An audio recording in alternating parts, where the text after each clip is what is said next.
All right, we got baby girl hanging out with us for a few minutes while her dad is getting her food ready. You want something to drink? Jackson wants something to drink in life.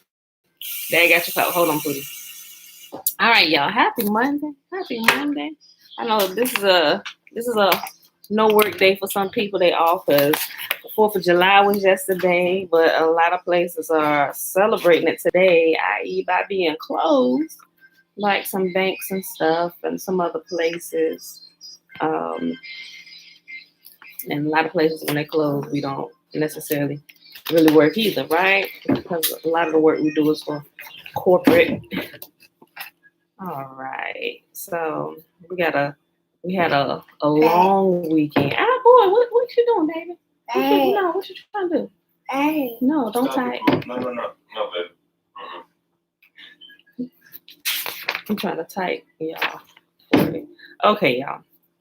Today it is July the 5th, 2021, day 198 of year 3 of reading through the books of the Law and the Prophets. Another 3-year consecutive day count, day 867. Guys, today we're reading Isaiah 40, 41, and 42. And then we're going to pick up in Fossilized Customs where we left off at yesterday on page 209. So let's go ahead and do the Shema. Shema Israel. Okay, hold on. Come on, sweet stuff. Ooh. All right, let's pull this up.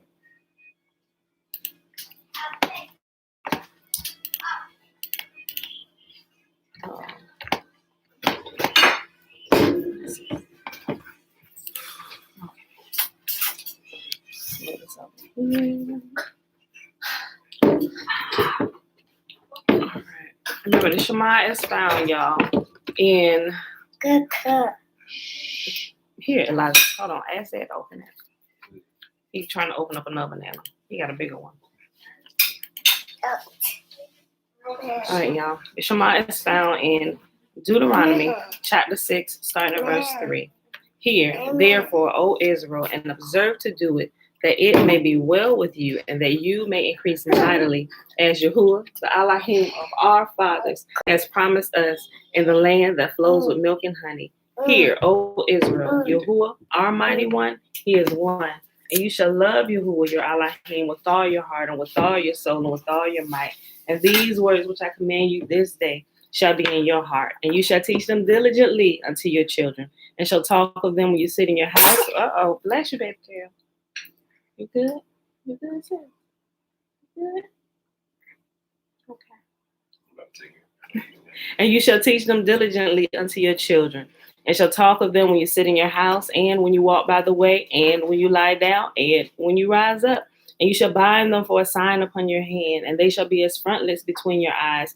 And you shall write them upon the posts of your house and on your gates. And Yahuwah commanded us to do all these statutes, to fear Yahuwah, our mighty one, for our good always, that he might preserve us alive, as it is at this day. And it shall be our righteousness if we observe to do these commandments before Yahuwah, our mighty one, as he has commanded us. All right, beautiful people. Josiah, shalom. All right, so let's hop right to it. Let's move this out the way.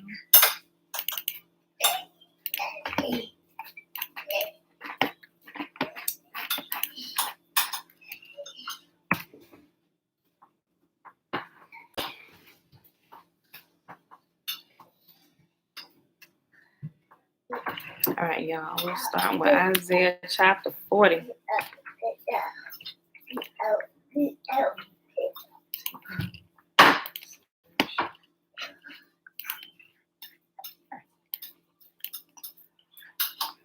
Okay. Comfort for Yahuwah's people. Comfort my people, says Yahuwah. Speak tenderly to Jerusalem. Tell her that her sad days are gone and her sins are pardoned.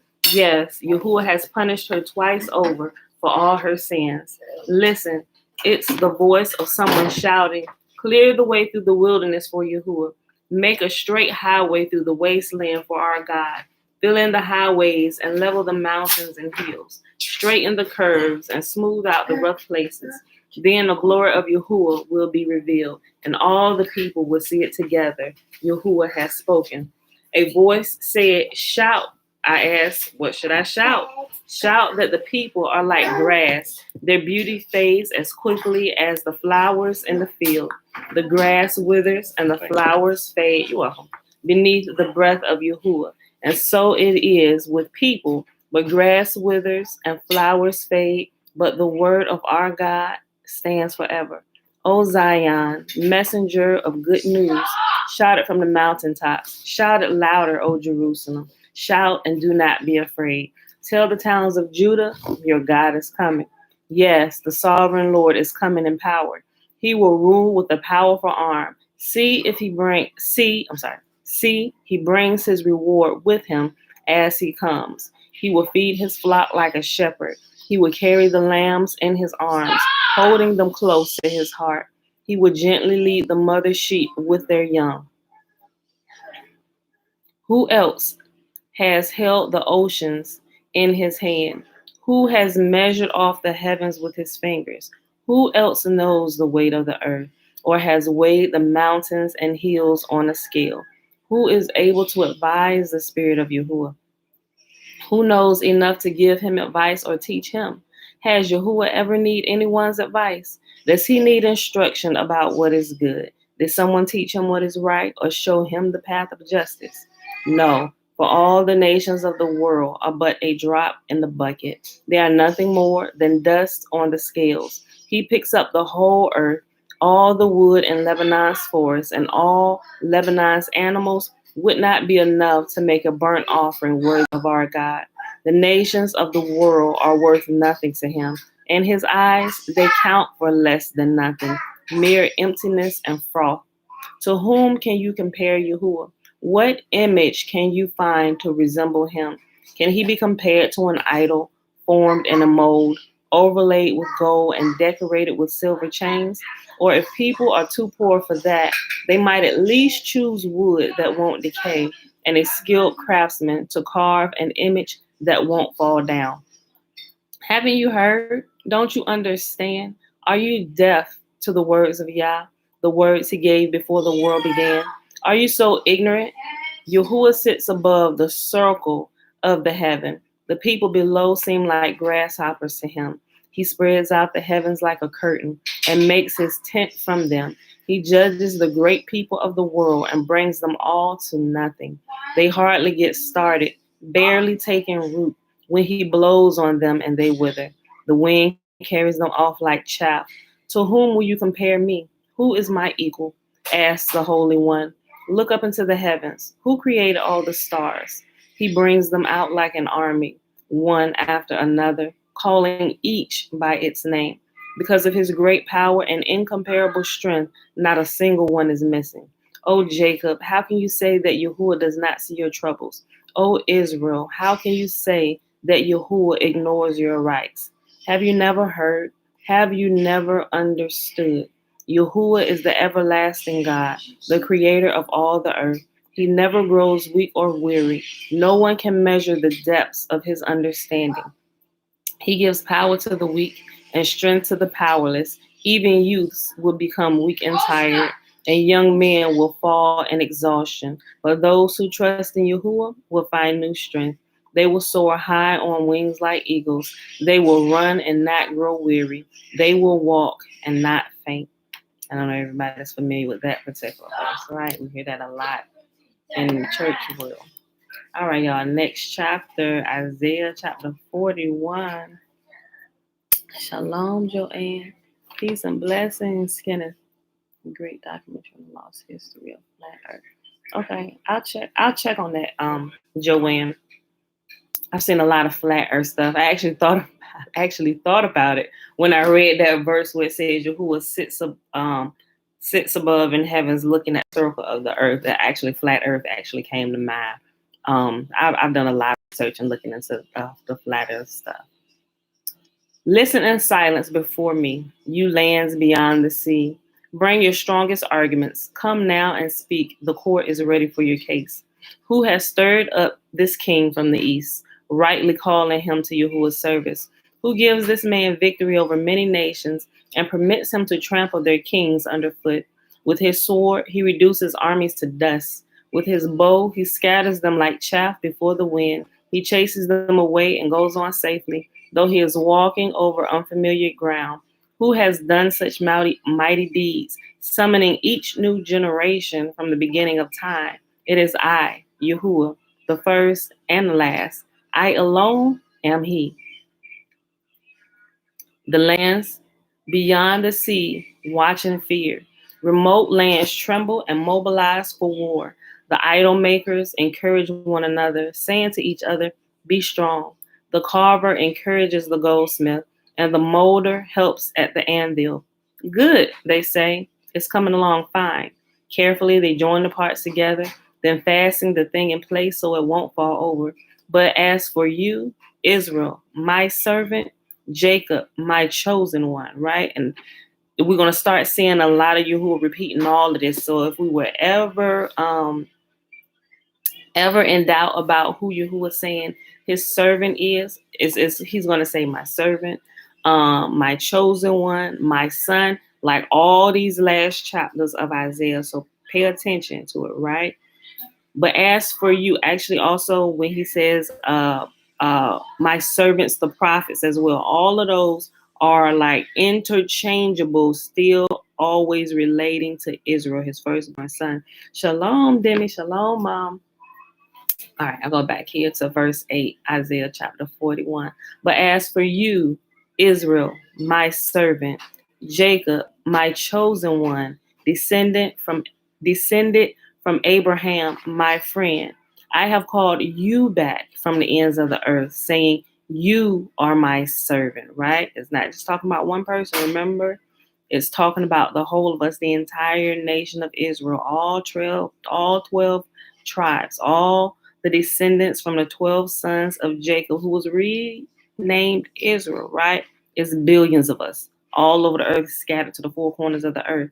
But as for you, Israel, my servant, Jacob, my chosen one, descendant from Abraham, my friend, I have called you back from the ends of the earth, saying, "You are my servant, for I have chosen you and will not throw you away. Don't be afraid, for I am with you. Don't be discouraged, for I am your God. I will strengthen you and help you. I will uphold you with my victorious right hand. See, all your angry enemies lie there, confused and humiliated. Anyone who opposes you will die and come to nothing. You will look in vain for those who tried to conquer you. Those who attack you will come to nothing.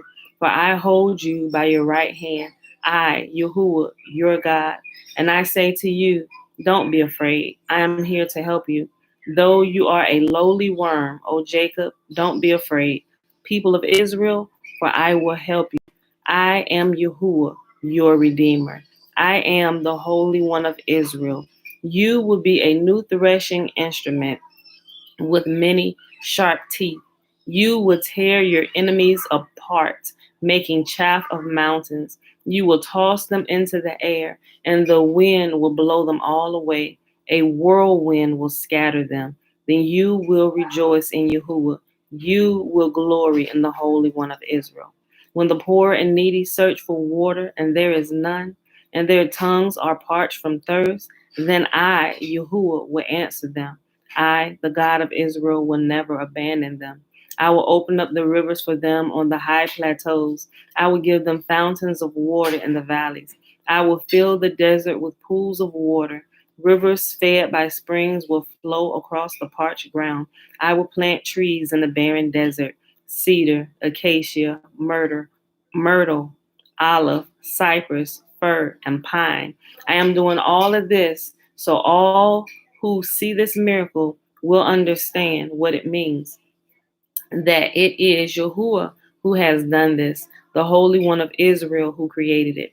Present your case for your idols, says Yahuwah. Let them show what they can do, says the King of Israel. Let them try to tell us what happened long ago so that we may consider the evidence. Or let them tell us what the future holds so we can know what's going to happen. Yes, tell us what will occur in the days ahead. Then we will know that you are gods. In fact, do anything, good or bad.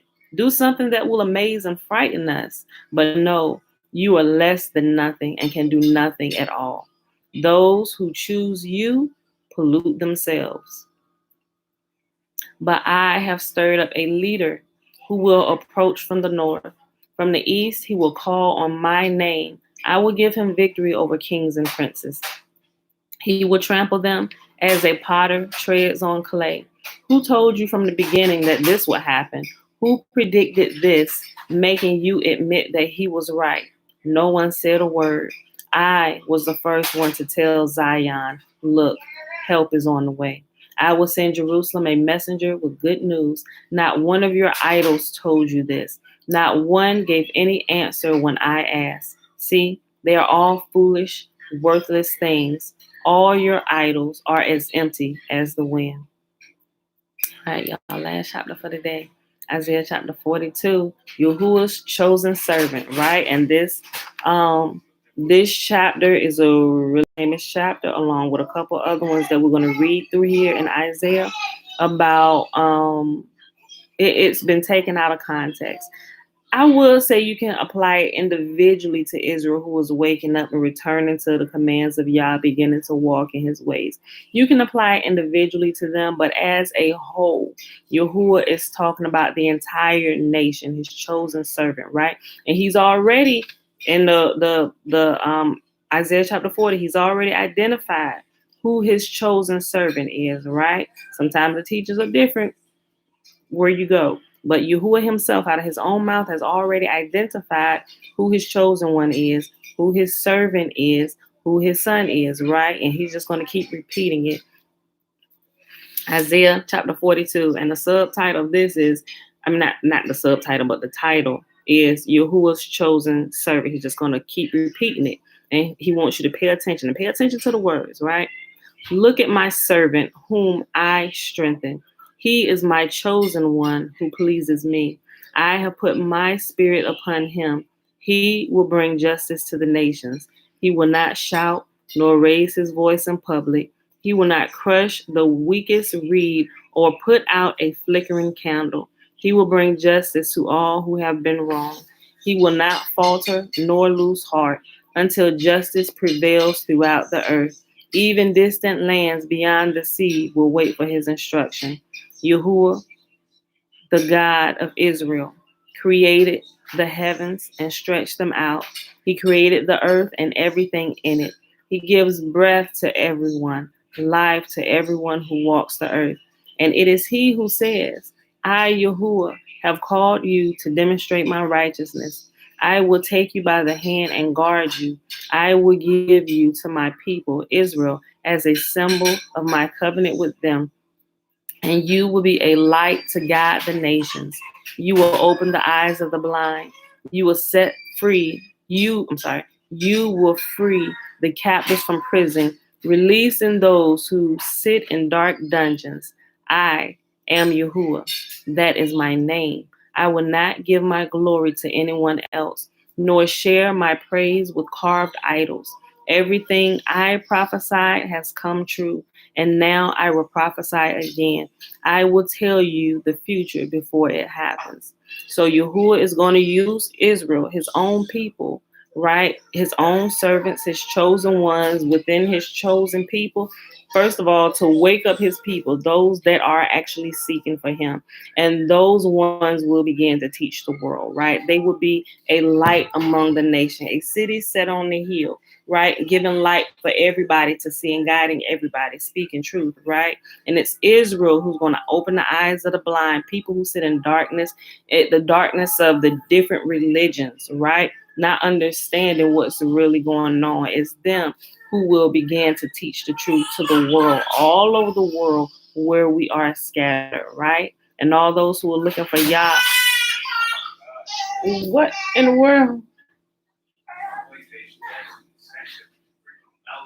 Oh, I thought there was a child and something falling on them. Okay, they knocked the game system down. Okay. So all those looking for Yah, they'll find those of us who are teaching the truth, right, in Israel. Sorry for losing background. She being changed and stuff. Okay. Everything I prophesied has come true, and now I will prophesy again. I will tell you the future before it happens. Sing a new song to Yahuwah. Sing his praises from the ends of the earth. Sing, all of you who sail the seas, All of you who live in distant coastlands, join in the chorus, you desert towns. Let the villages of Kedar rejoice. Let the people of Selah sing for joy. Shout praises from the mountaintops. Let the whole world glorify Yahuwah. Let it sing his praise. Yahuwah will march forth like a mighty hero. He will come out like a warrior full of fury. He will shout his battle cry and crush his enemies. He will say, I have long been silent. Yes, I have restrained myself. But now, like a woman in labor, I will cry and groan and pant. I will level the mountains and hills and blight all their greenery. I will turn the rivers into dry land and will dry up all the pools. I will lead the blind Israel. I'm sorry. Hey, Jackson. Hey, little baby. He's just being loud. He fine. He just he excited because Sai about to give him a slice of this pizza.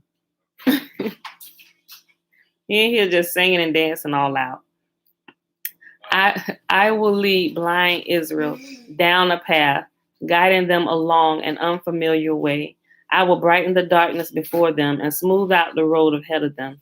Yes, I indeed will do these things. I will not forsake them, but those who trust in idols, who say you are our gods, will be turned away in shame.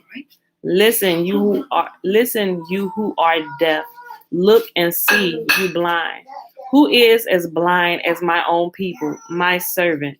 Who is as deaf as my messenger? Ain't that the truth? It's some of our very own people. They the most thick-headed, rebellious people you ever want to beat on the face of the earth, right? Don't listen to nothing. They let me just keep reading. I'll go back. Listen, you who are deaf, look and see, you blind. Who is as blind as my own people, my servant? Who is as deaf as my messenger? Who is as blind as my chosen people, the servant of Yahuwah? You see and recognize what is right, but refuse to act on it. You hear with your ears, but you don't really listen. Because he is righteous, Yahuwah has exalted his glorious law. But his own people have been robbed and plundered, enslaved, imprisoned, and trapped. They are fair game for anyone and have no one to protect them, no one to take them back home. Who will hear these lessons from the past and see the ruins that await you in the future? Who allowed Israel to be robbed and hurt? It was Yahuwah against whom we sinned, for the people would not walk in his path, nor would they obey his law. Therefore, he poured out his fury on them and destroyed them in battle. They were enveloped in flames, but they still refused to understand. They were consumed by fire, but they did not learn their lesson. Yeah, that sounds about right. Still sounds just about right today. Like it's 100% right? Because we can see it. We can clearly see it, right? Although all those of us who have eyes to see can see the foolery that our people be doing, right? And although you be wanting to take up for your people a lot of times, and you should, but our people need to get it together. We really do, right? There's only so long I'm gonna take up for you for the sake of saying you my people, right? Because my people doing a bunch of uncouth things that they shouldn't be doing, and this is what this is all about. You were saying, look, you look at them. You see what I deal with every day? This is why y'all scatter. Y'all can't come back home so you learn your lesson, right? Y'all need to come back begging and pleading, please. We sorry. We learned our lesson. Like seriously, Lord said, when you get to that point, I don't know, right? He's sitting back watching us from afar, right? And we can learn these lessons with everything around us in nature, even in our own bodies, right? Even the discipline that we show with our own bodies will really show us our discipline towards y'all, right? Sometimes it's a tough pill to swallow, which is why I think fasting is one of the best things we could ever do. You want me to confiscate your phone? Turn it down.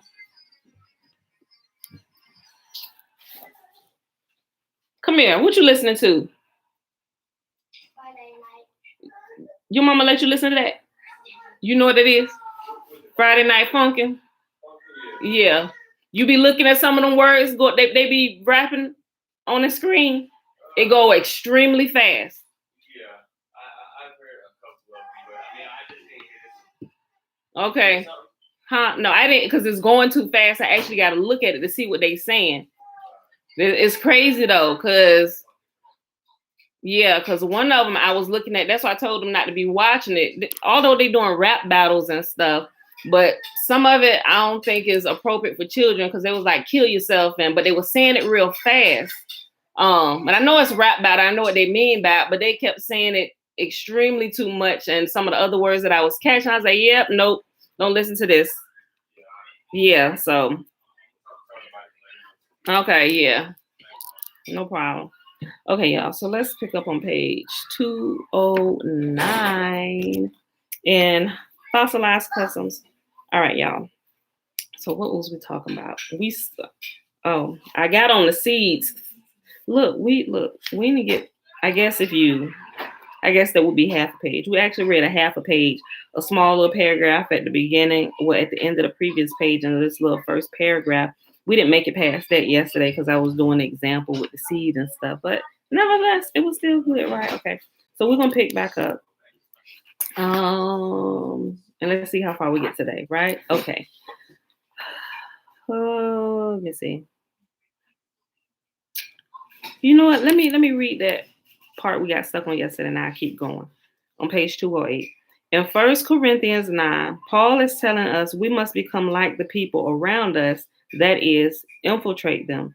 A prisoner that wrote to me a few years ago was dedicated to the name, meaning the name of Yah, right? He was dedicated to the name, the appointed times, and so on, but he could not accept who others were. He could not accept others who were different, even his own wife and child. I wrote to him about this. Even if it takes a lifetime, our place on this earth is to help those who need us the most.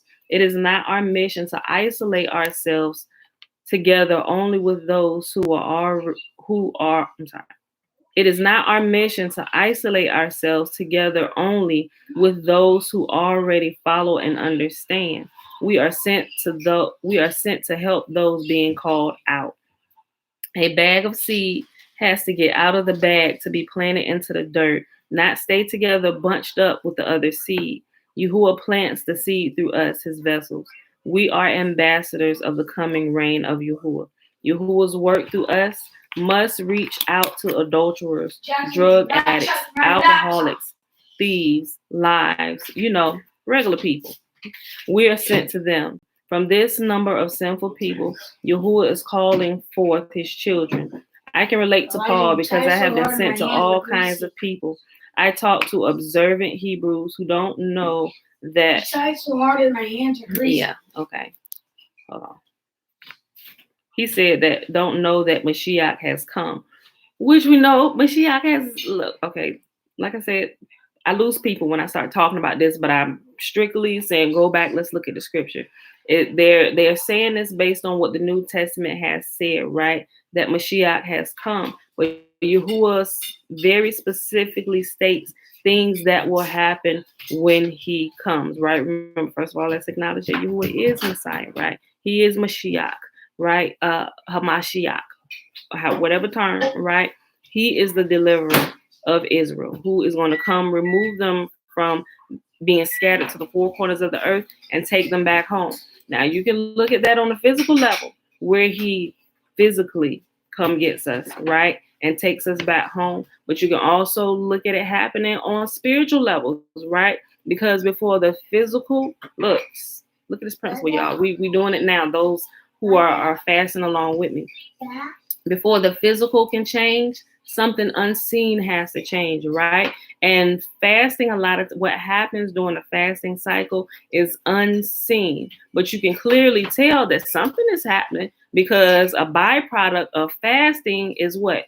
Weight loss, right? A byproduct of fasting is skin clearing up. Byproduct of fasting that we can see with our own eyes is increased energy. You're moving. Byproduct of fasting is you're in your attitude gets better. You're on higher spirits. You're more forgiving. You're more loving. I mean, these are things of manifestations of actual spiritual principles being put into play, right? You can only fool people so long with saying something has happened, because we're going to need to see results sooner or later. And if Hamashiach has come, if Messiah has come, there should be some things in place, i.e., the people, the main one is the people wouldn't be scattered to the four corners of the earth. His people would not still be in captivity. So that's why we say there's something wrong with that, right? And I get the church. I get it. I ain't going to argue with you. My understanding is just a little bit higher than yours. A lot of people nowadays understand that as they're going back to read, because wait a minute, we don't see this byproduct. Hold on, how could you say this happened? Like, if you say the stove is on, okay, let's turn on the stove. Let's see, it's just something simple. You can test this principle everywhere. If you saying it's daytime outside, then I should be able to walk outside and see the sun. Or even if the sun is behind clouds, I should see light around us, right? There should be evidence of something that has happened. And if Hamashiach has come, if the Messiah has come, we shouldn't be scattered. There should, certain things should have been stopped happening to us by now, right?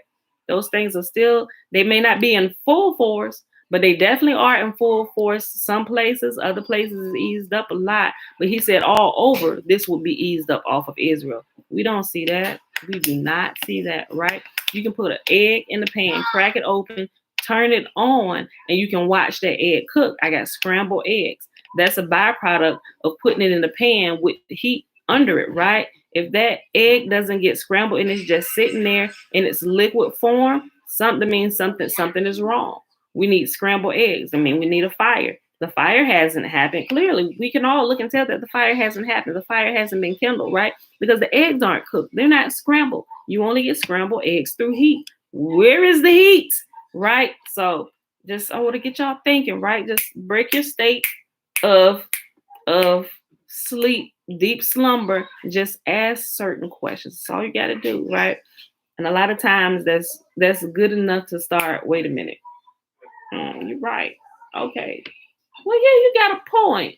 Yeah, because you've been wooed to sleep by a bunch of good sounding songs and emotions and people playing on your emotions, and you're not actually looking at the details, right? To get you all hyped up, get you engrossed in deep conversation. Yeah, oh yeah, by the way, let me go. We got to get this paperwork, got to get this signed, the contract and stuff. And you just signed it. Yeah, girl, they got you drunk and yeah, sound well, girl. You need you to sign 5 places right here. You steady talking to them where they signing their life away, not reading the fine print, like you're not asking questions, right? It's the same way, the same thing that's been happening to people over many millennia with this thing, right?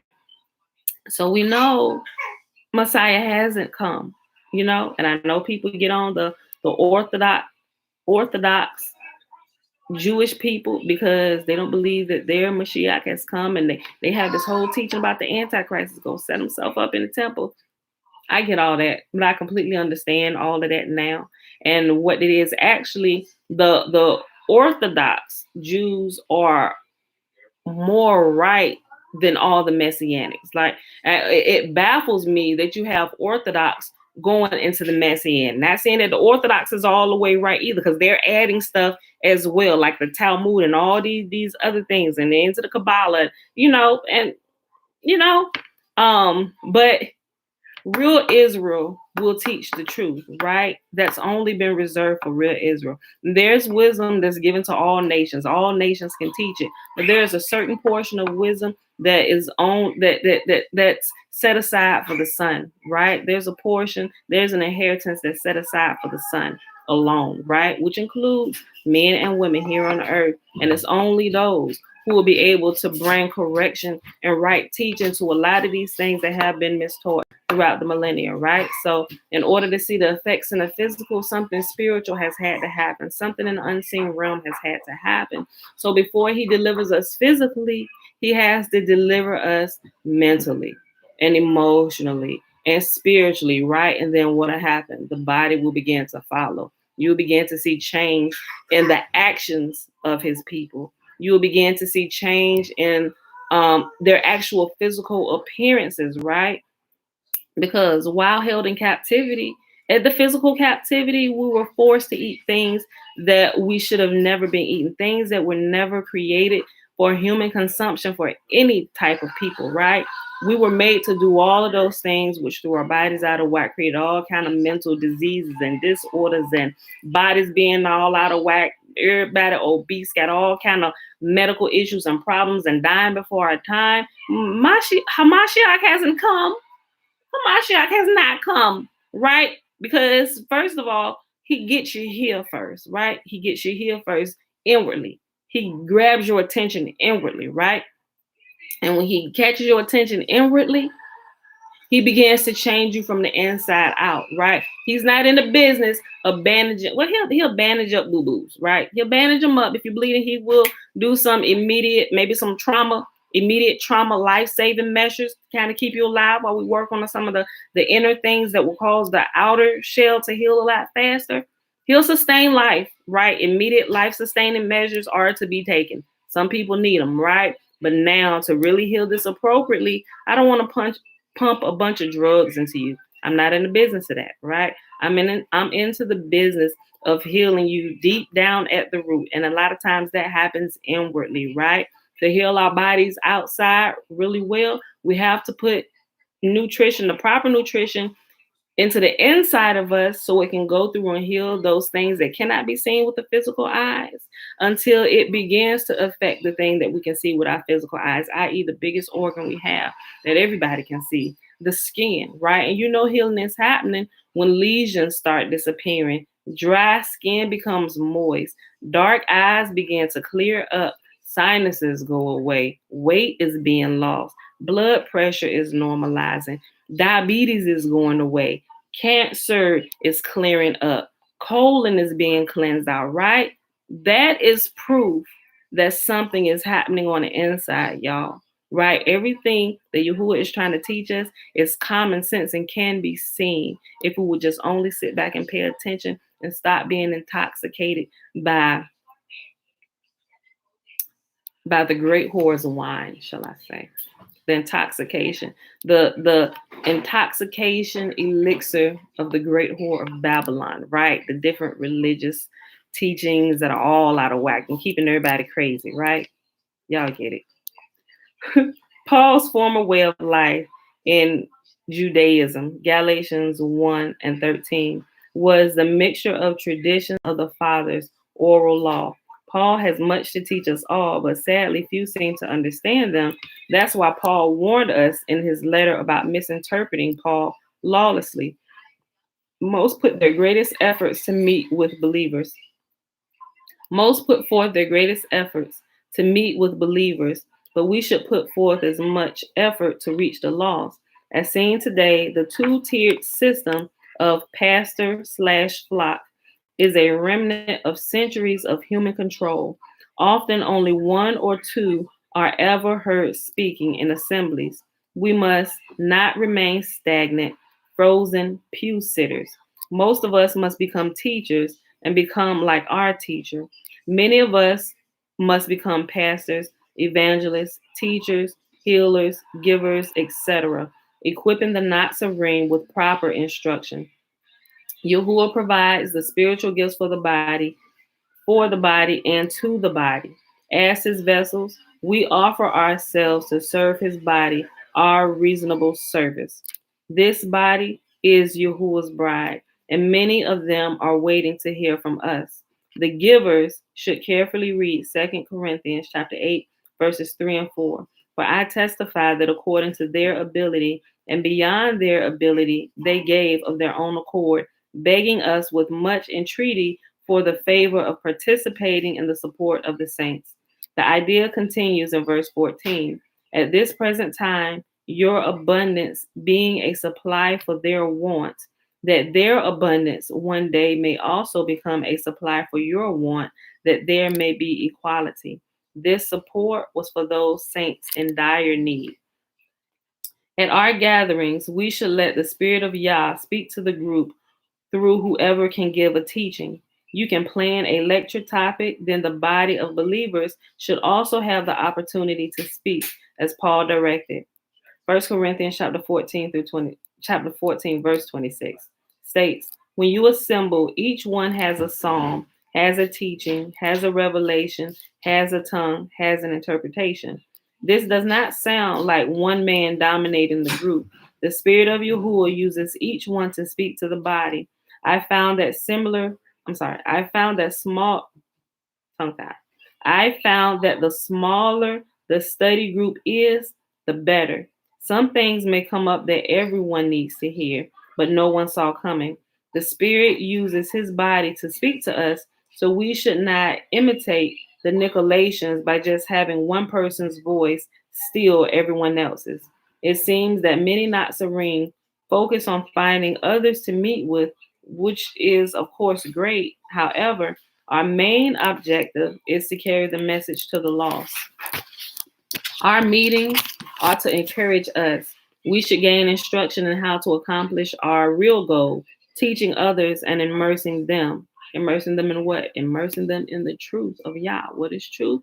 Oh, Yah, your Torah is truth. Your instructions are truth, right? And they are life to the soul, not just to his own people, but to every human being on the face of this earth. And not just to the human beings, but to every living organism, right? He has just chosen Jacob to be the teacher of that life, while all the other nations are in all different type of instructions and instructions that they themselves have conjured up. Yahuwah said, okay, we're going to get y'all right. We're going to get y'all right. Let me teach Jacob. Jacob, I'm going to send him and he going to help me teach y'all, right? The students, hold on. All right, I'll read this. The students of Yahusha took 3.5 years to get the basics.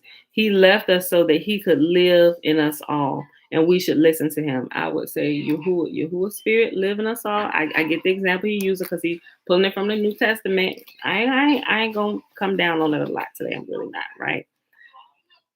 Let's see. We should listen to Yahuwah and let him use us to reach those who would otherwise never hear the truth. And that's true because certain people, we mentioned it before, certain people have certain audiences of people who will listen to them. Not everybody will listen to me. Not everybody can stand the sound of my voice. And that's okay. I understand that. But it may be somebody that can stand the sound of my voice that has another voice that sounds quite pleasing to their ear that doesn't want to listen to me. And they may listen to them. And that's okay. It doesn't matter. You're hearing the truth. Everybody has a particular sphere of influence and people who are attracted to that particular sphere, and that's okay, right? It's for the overall betterment of everybody, right? It's just like the members on the body, right? All these members on my body, we serve one purpose: to give me life, to function in life and do everything that this body can do, right?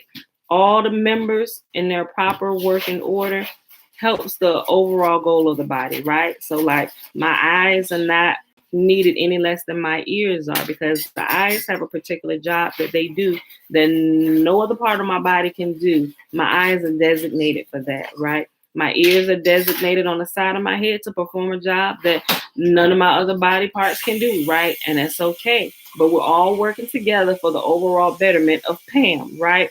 Everybody, every member on my body, my fingers, my arms, my legs, my breasts, every part of me, my head, my neck, my torso, everything, my feet, everything is all for the betterment and the lovely life of Pam, right? My members are not warring against one another because my eyes want to be ears and my ears want to be eyes.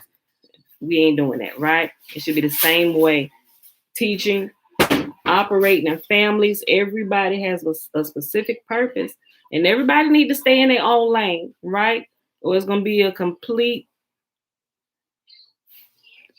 crazy house.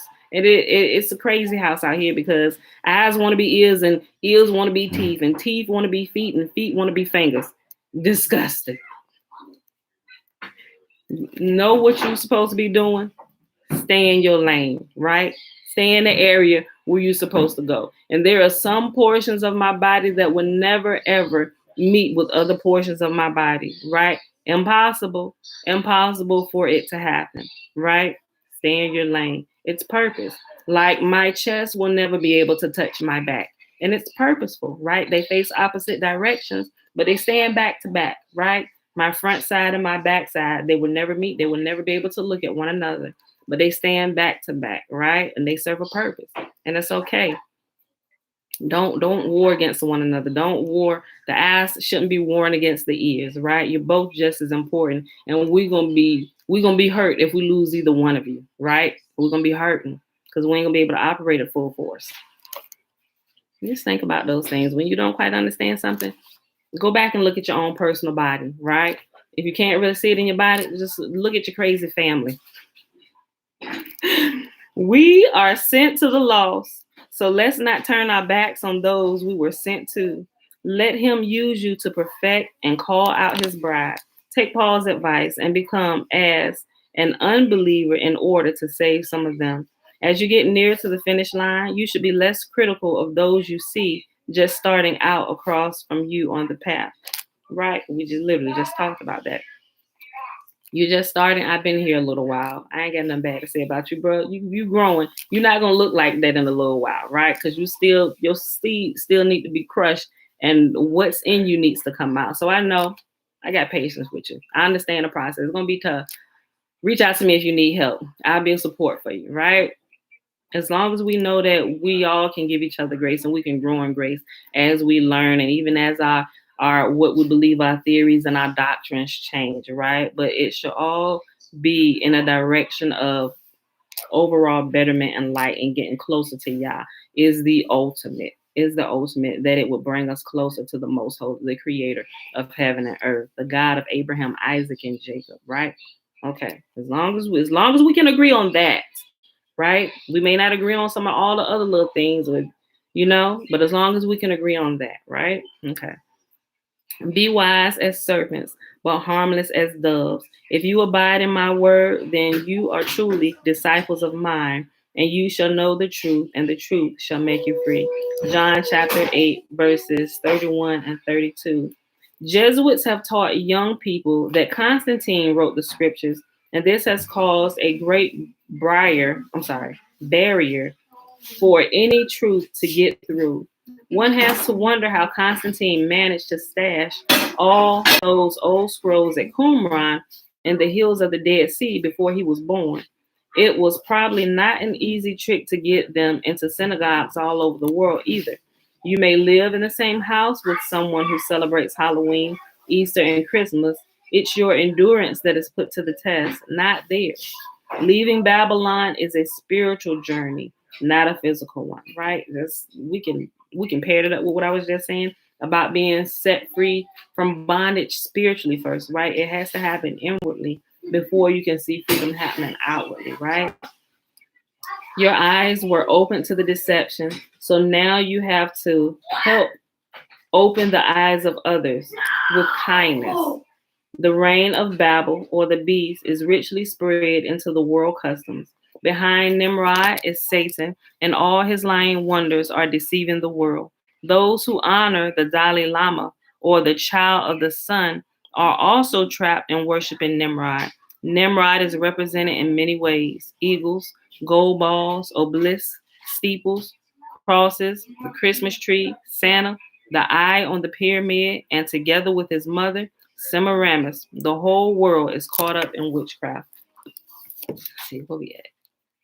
Okay, we got a few minutes. We'll read this section. Carrying money on the Sabbath. This is the next section. Let's put on our thinking caps. Many of us have been taught conflicting things over the years and steered into behavior that benefits those who are doing the teaching. We know the average Torah observant person over the centuries will not carry something on the Sabbath that requires both hands and walk around the town with it. Neither would they have a money bag hanging from their cloak belt, jangling all over the place on the Sabbath. This would give the appearance of having just sold something, or the intention of going out to buy something. Even the giving of alms would cease on Sabbath. The beggars would have to take the day off from begging. No one would be carrying money anyway. So how is it that there are collections taken in to support the teachers and calling them tithes on a Sabbath? Going into an Orthodox synagogue on a Sabbath might underscore my point here. If you ask the people there, when's the collection taken, you get some funny looks. It's not a custom, nor has it ever been, for observant Hebrews to carry even one coin with them on the Sabbath. This illuminates the passage of 1 Corinthians chapter 16, verses 1 through 5, where Paul writes concerning the collections for set-apart ones, or Kodeshim, or saints, the poor Yahudim in Jerusalem, like widows and fatherless children. Verse 2, on the first day of the week, let each one of you set aside, storing up whatever he is prospered, so that there are no collections when I come. Contrary to popular interpretation, the first day of the week collection was not a permanent policy, but was just to be done up until Paul passed through on his way to Jerusalem. Nor was it on Sunday when nor was it because Sunday was a meeting day or the new Sabbath of believers. It was an organized way to prepare for Paul's arrival. It was food for the poor at Jerusalem. It was food for the poor at Jerusalem who were suffering a famine. People can't eat money. It was done on the first day of the week because Paul knew that they wouldn't be carrying money or food with them on the Sabbath. Christians led in the ways of the Chaldeans have had the basket pass. Sorry, tongue tied. Christians led in the way of the Chaldeans have had the basket passing method conducted in their assemblies for centuries, done on the man-made Sabbath called Sunday, and everyone who drops something into the basket is basically shamed into it. Everyone is watching around them. Look, I remember when I'm like, I wish they would pass that basket past me. They stand there watching you too. Like make you feel like, let me get a couple pennies or something and drop in here. When I was dropping money, I wouldn't put pennies, I'd put dollars. But when I just got sick of the foolery, I'm like, this is a third offer. Go ahead. And I'm like, and pass it right on by. And didn't put anything in the basket. Many Messianic groups do this also, or provide a box for it. This is not intended to judge individuals who have been doing this to the flock, but rather to point it out, deprogram our habits, and restore a more scriptural method. It should be apparent that our assembling together shouldn't cost us anything. Teaching the Torah for pay is also not to be done. Teach harp, harmonica, architecture, geometry, or square dancing if you want to support your family, not Torah, right? And I completely agree with that, right? So that's why I got this thing about monetized channels with people who are teaching. If you teaching anything, because Yahuwah instruction is free for all, right? It is completely free for all. And we should teach it not for profit. First of all, if you're teaching it and you need to take care of your family, or you haven't gotten that in order, you probably shouldn't be teaching at all. You go be a teacher in a public school system or college, or go find some course to teach online, but you shouldn't be teaching the Torah if you haven't gotten your finances under control, right? Because your want and your need is going to come out in all that you're seeing you do. And we don't know if you're a charlatan or not, right? You can't, up to a certain point, you're going to have a purchasing price, right? And you cannot teach us unbiasedly if your life is out of whack and you're needing and your light's about to be cut off and you ain't got food in your house. That ain't gonna work for me, right? Because at a certain point, let your need and what you got going on be strong enough. You're gonna reach out to your audience. I need to share this with y'all. The devil is fighting me. The devil be coming up against me and my family. He about to take my house. No, I'm gonna be nice. No, sister. No, brother. I was about to say something. I was about to call name. I ain't gonna do that. But sometimes I don't think people really pay attention to stuff like this, right? No, it's your own lack of discipline, your own foolishness, your own sometimes laziness, not all the time, right? Not saying that sometimes there are not issues that are completely out of your control that have completely taken you by storm. You are completely unaware, right? Not saying that those things don't happen, because they absolutely do. And I'm not talking about those situations. But when I see a constant, okay, yeah, and I'll just use what I see on social media. People, they putting their information up there to send them something on paper. And I say, listen, y'all, listen. Not saying that you can't bless people for them spending their time giving you something. I'm not saying that. But I'm talking about people who it doesn't like on the surface, it doesn't seem like they're asking you for donations or for you to grease their palms, but they do it indirectly. And that's what really turns me off, because if you watch them long enough, eventually you're gonna see them and they're gonna begin to kind of like intertwine some of their personal life needs into their teachings, and they'll share stories with you now, just different things like that. I'm just like, yeah, no, that should never happen. That should absolutely never happen. You shouldn't be a teacher. If you still got those things you need to take care of, you should not be teaching. You should not be teaching Torah. You can go be a teacher somewhere else, but you should not be teaching Torah, right? Because you are there to input. Not that you can't glean from your students or whatever, but that right there, look, you can't be a teacher unless you didn't. Nah, everybody got issues that they have to deal with, but just basic survival issues. If you have basic survival issues like keeping a roof over your head and food in your house and clothes on your back, who's you gonna teach? The only people you need to be teaching is the only people you can probably teach is the one. I ain't gonna say you can teach people living on the streets, because even your type of living is shaky for them. At least they already on the street. So let me know when you get that together and come back and give me some advice after you've been living for about a solid year, right? Because you telling me to do stuff and you shaking, you about to be put out every other month. Your lights getting cut off. Well, I'm already on the streets. At least there's stability on the streets. I ain't worried about being put out. I'm already out on the street, right? I already know my light gonna come during daylight hours. In the dark time, I'm gonna go to sleep because it's gonna be like those things. That's stability for me, right? People on the streets can't even listen to you because you're kind of like in between. We don't need that. If you got basic survival issues that you are still dealing with, you should not be teaching anything. Stop asking people for money through your PayPal and your Cash App to build your church and all this stuff.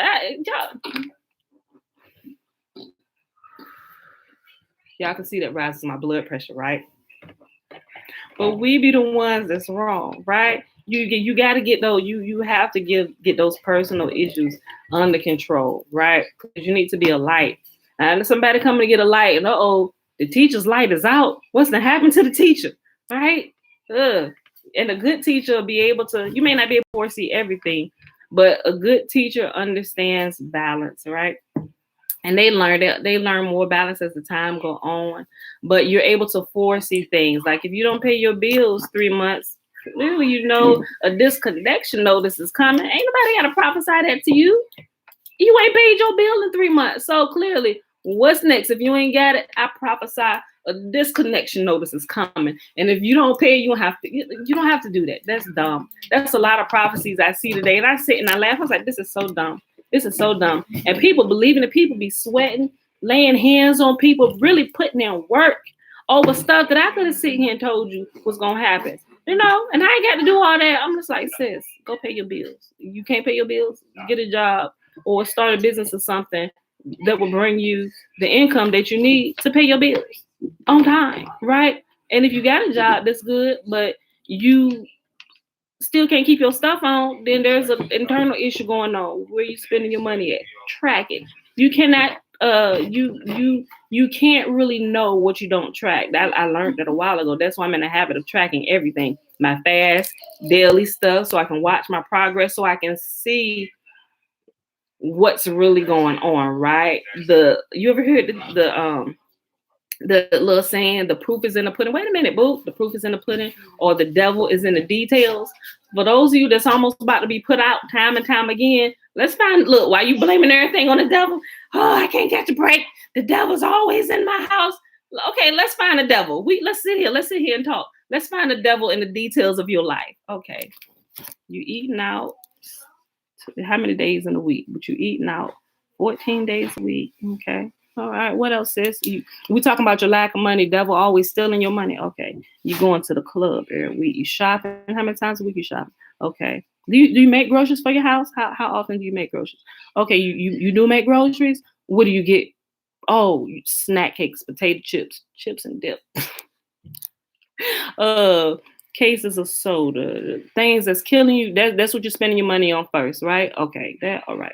We're looking for the devil in the details of your life. Let's see and go through this. Okay, what else now? Okay, can you keep gas in your car? No, why you can't keep it? Let me see. Oh, girl says them nails is fine. Who did your nails? Says how much you pay? Girl, I get the full. I go mani pedi, get my eyebrows done, get the Brazilian white. Oh, you spend all how much you spend for that? Yeah, how many times you go every week, once a week? Oh, twice a week. Oh, how much you spend? $120, and you tip good too. How much you tip? Says $20. Okay, we're looking for the devil in the details. Why your lights about to be cut off every month? Okay, right here. From what I calculate, we done found the devil. Says, come here, come here. We done found the devil in the details, right? When you track, when you track what you're doing, you can literally find the devil in the details of your life. We done found him. It's you. You the devil. You destroying your own life, right?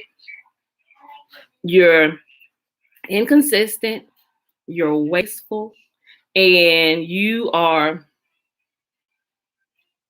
I'll say you're downright foolish, right? You're downright foolish. Maybe foolish is a little harsh. Maybe you weren't taught to be a little more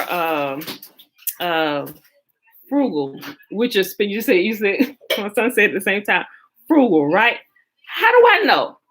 I know. I learned this lesson the hard way. When me and my family was kicked out, we couldn't keep our lights on, right? We couldn't pay our rent because what we was doing, we was eating out all the time. I just started getting mani pedis again, right? But even then, I let my daughter paint my fingernails, with the exception of my husband's birthday weekend. I was like, I'll let them do it this time, but I ain't getting nothing at it because it's a vicious cycle and process that pulls you in, and once you get them done, you got to keep getting them done. If you're getting them, if you plan on keeping them, so that's extra money out of your pocket. And I don't like to go somewhere if I'm not tipping somebody good. I like to tip good, right?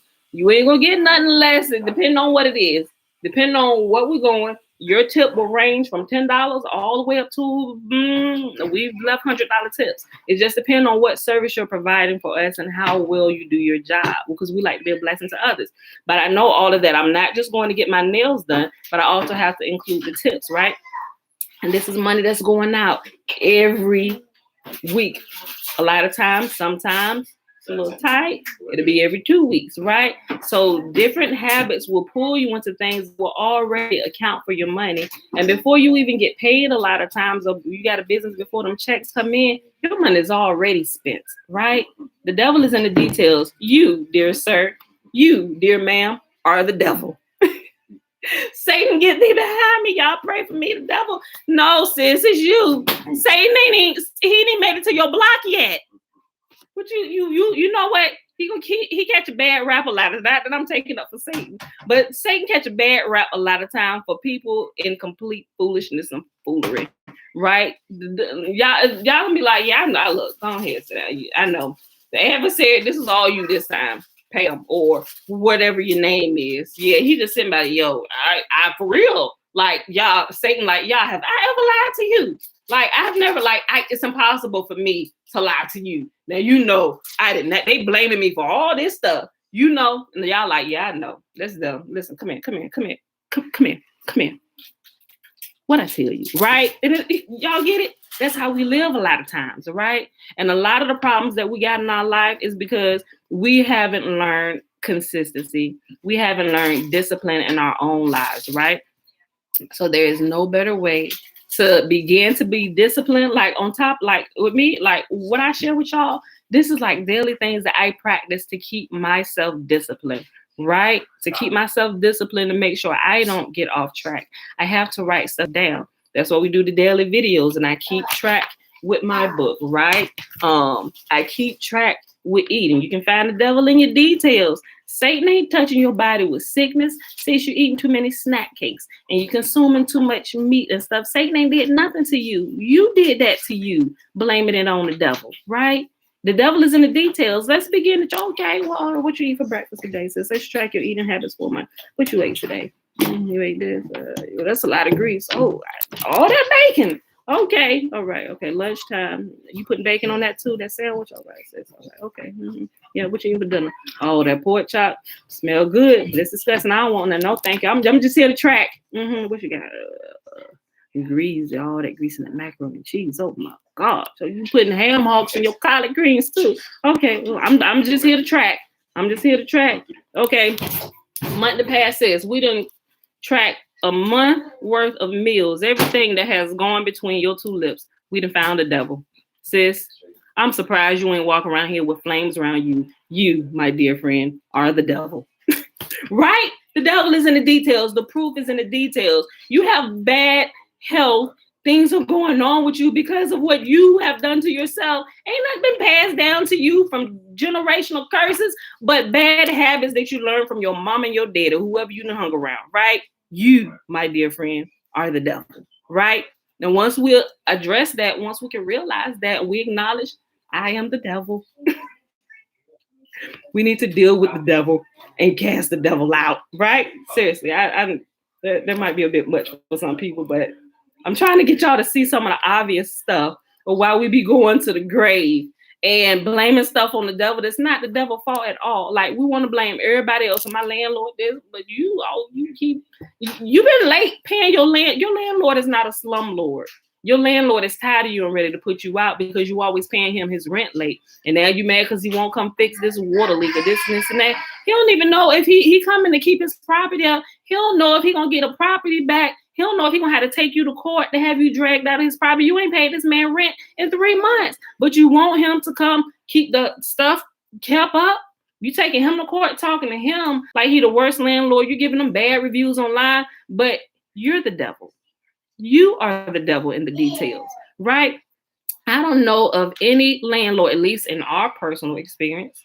If you're paying your bills on time, if there's some you got a good relationship with your landlord or whatever, even if you are going to be late, even if you know ahead of time you're going to be late, you don't wait till the rent is late to let them know, oh, yeah, my rent gonna be late. Clearly, I know your rent gonna be late because you ain't paid me. I'm calling you to let you know that your rent late. You know your rent late? Yeah, you know your rent late. Don't nobody forget they gotta pay a bill. Nobody forgets that. Nobody forget they got a bill to pay. Nobody forget they owe people money. That's why they avoid you. They know they owe you more. I ain't saying, girl, where you know where I've been. I seen you coming down the street and I'm avoiding you. Don't nobody forget stuff like that, right?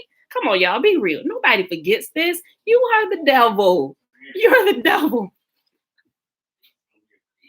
So I'm just saying, if we look at all this stuff, guys, we just need to be honest with our own self. When we can be honest with our own selves, we can grow from there, right? Track what you're doing. If you had a lot of issues, and we got into this about people accepting money for teaching the Torah, money should never be asked for offering should never be taken up when you're there teaching the Torah to people, right? Because the person that's teaching it should have their basic life survival skills and things in order, right? Otherwise, you ain't gonna help nobody. You're not gonna be able to help anybody with anything, right? And so, oh my goodness. So that's I don't know any better way to say that. I could keep giving example after example after example, but it's just basic common sense things, right? And if you have people that are doing that are constantly asking for handouts and they're trying to build something, if they have a vision that they need to build that they say Yah gave to them, Yah will supply the way. Yah will sometimes use other people to give to your cause, but you don't have to always be asking and begging for stuff. Those who are part of your vision, they just come. Like they're just like the principal, when the student is ready, the teacher appears. When you're ready, everything that you need will be around you. It will come to you. It may be that you may need to increase some skills that you have for certain things or whatever. Maybe different business partnerships and stuff like that will happen in the course of that. But while teaching Torah, while teaching Yahuwah's instructions, nobody should ever be charged for that.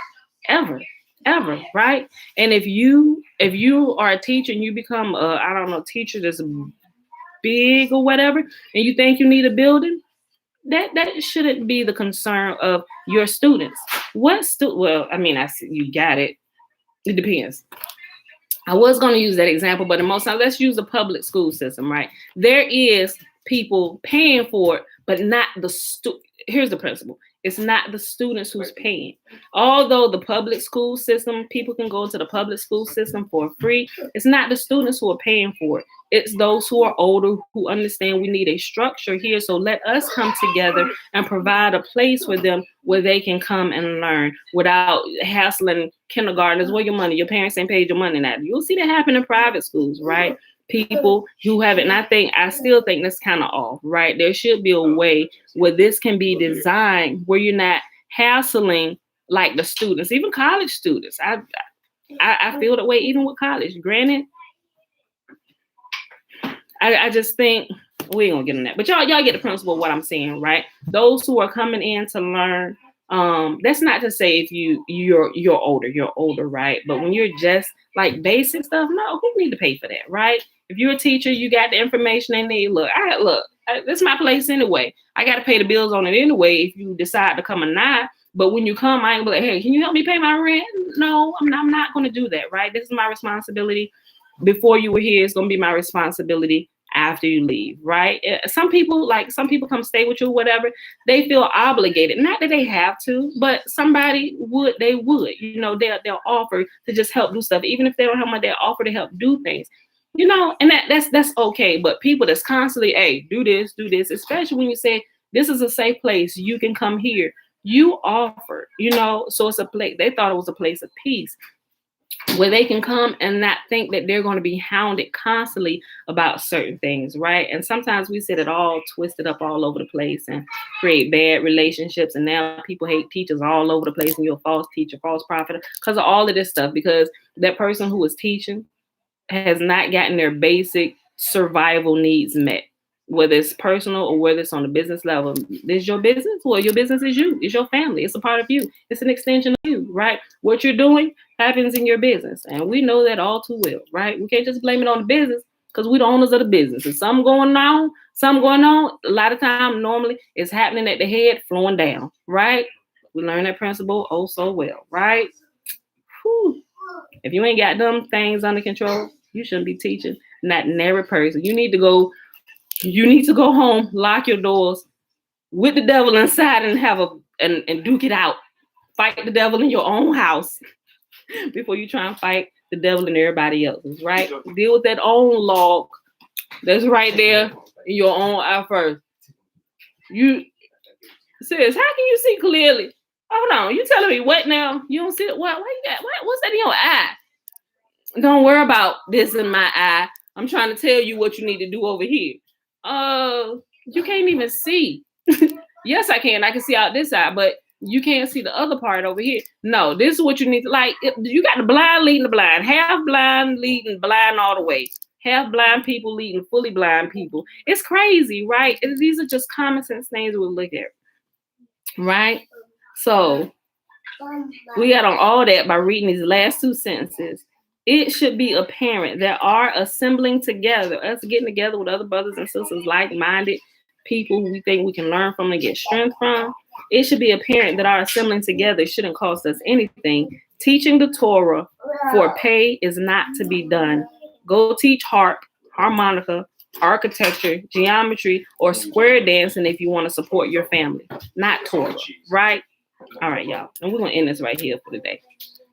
We'll come back here. So I hope y'all enjoyed the reading for today, y'all. We read Isaiah chapter 40, 41, and 42. We read Fossilized Classrooms, page 209, all the way to page 211. Lindsay, Poker Toe. Yeah. Sean said, people party with their money, spending it on worthless stuff. Ain't that the truth? Yeah, track them details. I'm telling you, I'm only telling y'all this from personal, because some of the foolishness me and my husband has done over these last, how old are you, Elijah? 25 years, right? 25 years of living life together. Being kicked out, spending our money on it. Look, I remember going to church, and one of our pastors, and I don't think he was calling us out. He just kind of knew some of the foolishness some of the young couples was doing in this church. And he talked about you paying all your bills except for the rent, right? how you gonna pay your cable bill, your water bill, your power bill, but you ain't paid your rent? You got all your utilities paid, but the thing that needed to be paid first was the rent, because you can't live in and enjoy the utilities if you ain't paid your rent to stay in there, right? And so he teaches you what you need to, in medical terms, you need to triage your problems, right? You need to deal with the most urgent one first. Rent is most urgent, most important. Always pay rent first, even if you need to break it up. But that's an agreement you need to talk to your landlord. If you got a landlord, bank, mortgage, whatever, if that's something you need to work out with them. Let them know what's going on with you, right? Because we had a habit of just not talking to people at all. We'll pay it when we pay it. So stuff start getting turned off, and we realize, oh wait, that ain't gonna work, right? Then same thing with the power bill. I shared that story a couple times. I think Trina here. This was while I was no, we weren't active duty military. I had already gotten out. Mind you, I had gotten out of the military in 2003, but I'm still kind of young. I joined the Navy when I was 19, did 5 years and got out, so still in the 20s and still kind of, I'm matured in some ways, but still like really dumb in a whole lot of other ways, right? That was something I never really had to worry about while I was active duty, because I set up everything on allotment. So it never really, although we were paying our bills on time, never had to worry about the bill, because an allotment, although it was an awesome tool, I love that the military sets up automatic allotments for your bills, but that also didn't help me, right? That's like one of the, how we talked about learning something the manual way, then take the shortcut. An allotment was a shortcut that I took. It was needed, but I didn't learn through them 5 years of the process of the allotment paying bills, because when the automatic allotment stopped, or like mom and daddy stopped paying my bills directly for me, and now the responsibility fell back on me when I go to work for somebody else, because they're not helping you. You go pay your own bills. What you say? We out of the military? Go join the military. You won't do the, so I learned that real quick, right? I'm like, shoot, we ain't paid the rent. Oh, wait. And now we on month to look, we 2 months behind now before we realize it. Hey, Miss Murphy, you didn't pay last month's rent. I'm like, oh shoot, we supposed to be paying rent. Like, you would think some of this stuff would just be common sense, but some things, I'm gonna just say my common sense wasn't kicking in, because common sense is not really common to a lot of people sometimes, right? Look, even before I joined the military, y'all. Even before I joined the military, when I say I'm moving out, I'm sick of my sisters being in my room all the time, I'm gonna go get my own place, right? My mama didn't argue with me. She let me go get my own place, right? Look, my rent was only $345 a month. Where are those days, right? I was only paying $345 a month for this little 2-bedroom apartment. And then I only had one child at the time. Me and James weren't married, but we was fornicating. We had a child out of wedlock. So I had this 2-bedroom. He's standing right there, 25 years old now. Had a 2-bedroom apartment, rent $325. Couldn't even pay that on time. I was working at Paramount Theaters, right? Had a little Paramount job. I was only getting paid $6.25 an hour, but even then, when I was like, yes, they approved me for it. I got an apartment. I'm grown, doing my own thing. Went to rent a center, rented all the furniture I could get, because I see these commercials. Oh yeah, do this. Look, I'm racking up bills, not realizing I have to pay for everything I'm renting, right? I don't know where my mind was. Clearly, the devil had my mind, right? At that time, because I'm racking up all these bills, not realizing I'm going to be the one responsible for every single one of these ones, right?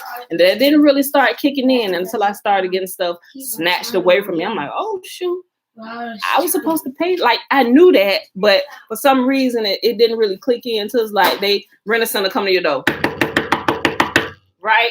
And they don't knock like or ding dong just once, because by the time they show up, they knocking like police. Rent a center.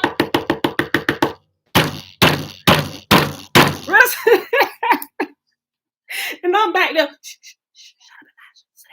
Right. And when you're in there filling out stuff, they get your whole life story. They want to know the make and model of your car. They want to know your parents' address. They want to know the places you hang out. Your sister, if you got a co-signer, right? Because they want to know, because they know people be ducking them. No, she here. Her car sitting right out here. Her license plate is XJT 2419. Yeah, she here. Her car here. And I'm like, I Like, so I know. So the stuff I share with y'all is because some of my own foolishness that I've done. Ducking bill collectors, not paying stuff, having to go from cell phones to pay phones. Guys, we got some stories for y'all. So a lot of the stuff I share, it's from my own personal experience, own personal foolishness, being in the church, or just this craziness, right? I figured, you know what? If we can help other people not go through some of this foolishness, like learn wisdom from the idiots, right? If you learn wisdom from the time when we were like complete idiots, it might help you to avoid the idiot stage, right? Because you don't necessarily need to go through the idiot stage, right? If you have some wisdom, if somebody's standing there, like if somebody has fallen into the ditch, right? I'm gonna come out, oh shoot, man, I barely made it out there alive. We need to cover this up. I wouldn't wish this on my worst enemy. You got a cone? Give me a cone. Trying to catch your breath. Put a cone here. Don't let nobody else come here. It's a ditch right here, y'all. It's a ditch, right? And hey, don't. It's a ditch. I failed. Let me tell you what happened to me. What? It's a ditch? Okay, let me go on by. And some people heed that because they can clearly look at you. Oh yeah, something happened. What I need to bypass? Don't go where? Okay, all right. Thank you. I appreciate that. Be safe, right? Get well. So it's like we're trying to tell you don't go here. Some people like, ain't no ditch. Move. What? Ain't no ditch. And here they go, head first, headlong into the ditch, and you might not make it back out. Look, I told you it was a ditch. We even put a cone cover in the hole, but you move the cone and jump right into it head first, like you're jumping off a diving board into a swimming pool. What's wrong? And people do that, right? People do that. I don't know what's wrong with people sometimes, right? But just know that the devil is in the details. And when you get down to the very details, when it's all tracked out, you're going to find the devil. And you're going to realize you've been living with him ever since the day you cracked your eyes open when you broke your mother's matrix. You are the devil. Okay, y'all. Okay.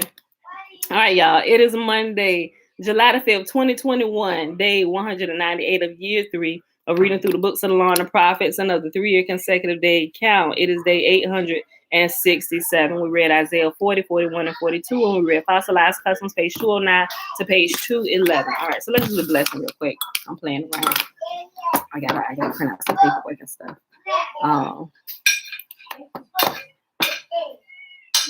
Lizzie said, yes, I use allotments doing my time in the service. It's great. It's great. It really is.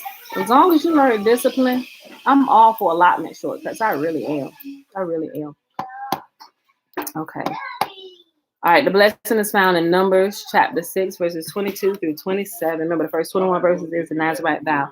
Man or woman can take it. And Yahuwah spake unto Moses, saying, speak unto Aaron and unto his son, saying, on this wise, ye shall bless the children of Israel, saying unto them, may Yahuwah bless us and keep us. May Yahuwah make his face to shine upon us and be gracious unto us. May Yahuwah lift up his countenance upon us and give us peace. And they shall put my name upon the children of Israel, and I will bless them. All right, beautiful people, that's it. You got to get out of here. Got to go. I'll see y'all tomorrow, bright and early, 7:15 a.m. Eastern Standard Time. Peace. Bye, y'all.